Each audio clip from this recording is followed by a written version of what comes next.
Hello friends, हम लोग banking history को कवर कर रहे हैं और ये बैंकिंग हिस्ट्री की पार्ट 2 वीडियो है।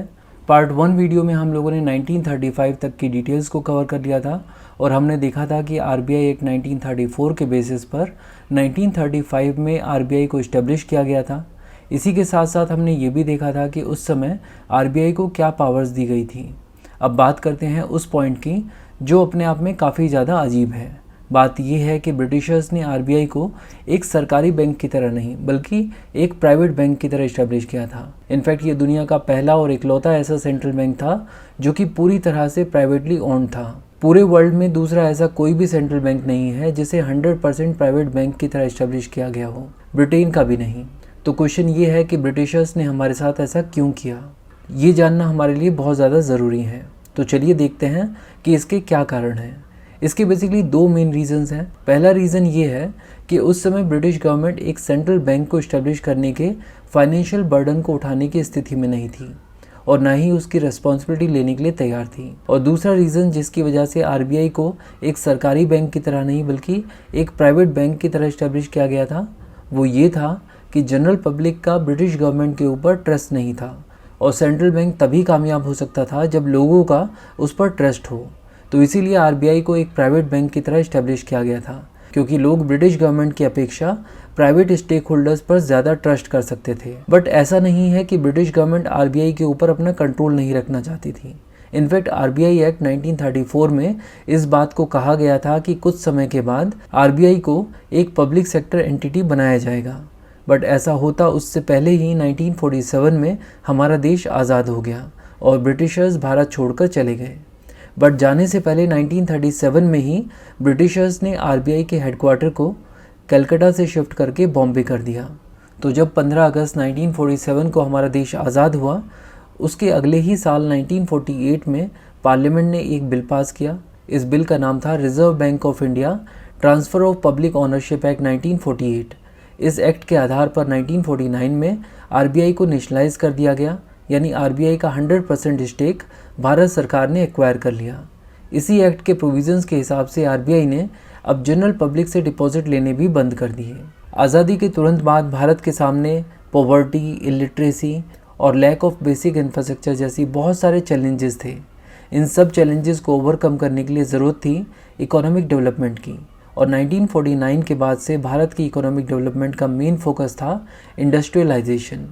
बट इंडस्ट्रीज़ को फ्लरिश करने के लिए चाहिए होते हैं बहुत सारे फंड्स जो कि उन्हें बैंक्स प्रोवाइड करा सकते हैं। बट उस समय आरबीआई को छोड़कर बाकी सारे बैंक्स प्राइवेट बैंक्स थे और ये प्राइवेट बैंक्स भारत के प्रायोरिटी सेक्टर्स को फंड्स देने के लिए तैयार नहीं थे, क्योंकि प्रायोरिटी सेक्टर्स को लोन देने में हाई रिस्क इन्वॉल्व होता है और ये बैंक सिर्फ उन कंपनीज़ को लोन देते थे जहाँ रिस्क कम हो और प्रॉफिट ज़्यादा। ऐसे में ज़रूरत थी कि इन बैंक्स के ऊपर भारत सरकार का कंट्रोल हो, यानी ज़रूरत थी एक स्ट्रॉन्ग नेशनलाइज बैंकिंग सिस्टम की।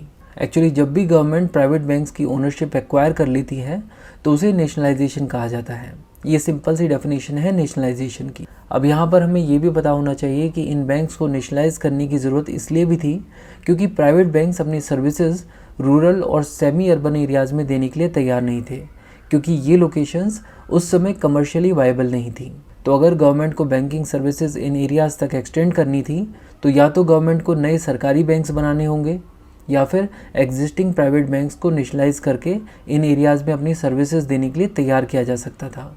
दूसरा ऑप्शन ज़्यादा कन्वीनियंट और क्विक था और इसीलिए यही किया गया।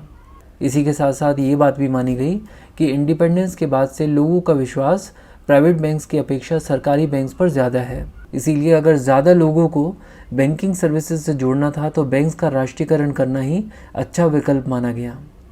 तो ये बात तो तय हो गई कि बैंक्स का नेशनलाइजेशन तो करना ही है, बट क्वेश्चन ये है कि शुरुआत कहाँ से की जाए। उस समय इंडिया में अगर सबसे बड़ा कोई बैंक था जिसकी 450 से भी ज़्यादा ब्रांचेस थी, वो था imperial bank of India. Bharat सरकार ने इंपीरियल बैंक ऑफ इंडिया को नेशनलाइज कर दिया। इंपीरियल बैंक ऑफ इंडिया को 1955 में नेशनलाइज किया गया था और ऐसा किया गया था एक पार्लियामेंट्री एक्ट के द्वारा जिसका नाम था एसबीआई एक्ट 1955। इस एक्ट के आधार पर इंपीरियल बैंक ऑफ इंडिया का नाम बदलकर स्टेट बैंक ऑफ इंडिया कर दिया गया और इस तरह भारत को मिला उसका पहला पब्लिक सेक्टर बैंक जिसका नाम था स्टेट बैंक ऑफ इंडिया यानी एसबीआई। इसके बाद 1959 में एक और एक्ट पास किया गया जिसके थ्रू एसबीआई की रीच को देश के दूसरे रीजन्स तक पहुंचाने के लिए कुछ सब्सिडरी बैंक्स बनाए गए और इस एक्ट का नाम था एसबीआई सब्सिडरी बैंक्स एक्ट 1959। इस एक्ट को एसबीआई एसोसिएट्स एक्ट भी कहा जाता है। इस एक्ट के जरिए नए बैंक्स नहीं बनाए गए थे बल्कि कुछ एग्जिस्टिंग बैंक्स को ही एसबीआई का एसोसिएट बैंक्स बना दिया गया था। तो चलिए देखते हैं कि वो कौन से बैंक्स थे जिन्हें एसबीआई एसोसिएट एक्ट्स के थ्रू एसबीआई का एसोसिएट बैंक बनाया गया। एक्चुअली यहाँ पर आप जितने भी बैंक्स का नाम देख रहे हैं ये वो बैंक्स हैं जिन्हें आज़ादी से पहले किसी न किसी प्रिंसली स्टेट में इस्टेब्लिश किया गया या फिर एक्वायर किया गया था। ये बैंक्स आज़ादी से पहले प्रिंसली स्टेट्स में सबसे बड़े बैंक हुआ करते थे, यानी ये बैंक्स अपने रीजन में बहुत ज़्यादा पॉपुलर थे और यही कारण था जिसकी वजह से आरबीआई ने इन सभी बैंक्स में 92% शेयर्स एक्वायर किए और इन्हें एसबीआई का एसोसिएट बैंक बना दिया ताकि अब इन रीजन्स में भी एसबीआई की प्रेजेंस देखी जा सके। और क्योंकि आरबीआई ने इन बैंक्स की 92% ओनरशिप एक्वायर की थी, पूरी 100% नहीं, इसीलिए इसे पार्शियल नेशनलाइजेशन भी कहा जाता है। इस पार्शियल नेशनलाइजेशन के बाद इन बैंक्स के नाम को थोड़ा चेंज किया गया ताकि ये बैंक्स स्टेट बैंक के एसोसिएट बैंक्स लगें। और क्योंकि स्टेट बैंक ऑफ जयपुर और स्टेट बैंक ऑफ बीकानेर दोनों ही बहुत आसपास के एरियाज़ में अपनी सर्विसेज दे रहे थे, इसीलिए इन्हें मर्ज कर दिया गया और एक बैंक बना दिया गया जिसका नाम रखा गया state bank of Bikaner and Jaipur. तो अब एसबीआई में इन एसोसिएट बैंक्स के शामिल हो जाने के बाद एसबीआई की रीच पहले से काफ़ी ज़्यादा बढ़ चुकी थी। मगर भारत सरकार यहाँ पर नहीं रुकी। भारत सरकार का टारगेट था इंडियन बैंकिंग सेक्टर को 100% नेशनलाइज करने का। तो क्या भारत सरकार ऐसा कर पाई, और अगर कर पाई तो कैसे, ये हम जानेंगे इंडियन इकोनॉमी प्लेलिस्ट की नेक्स्ट वीडियो में। Indian economy, ancient history, modern history और इंडियन पॉलिटी के लिए बुक्सतावा की प्लेलिस्ट को फॉलो कीजिए। Thank you so much for watching and supporting बुक्सतावा।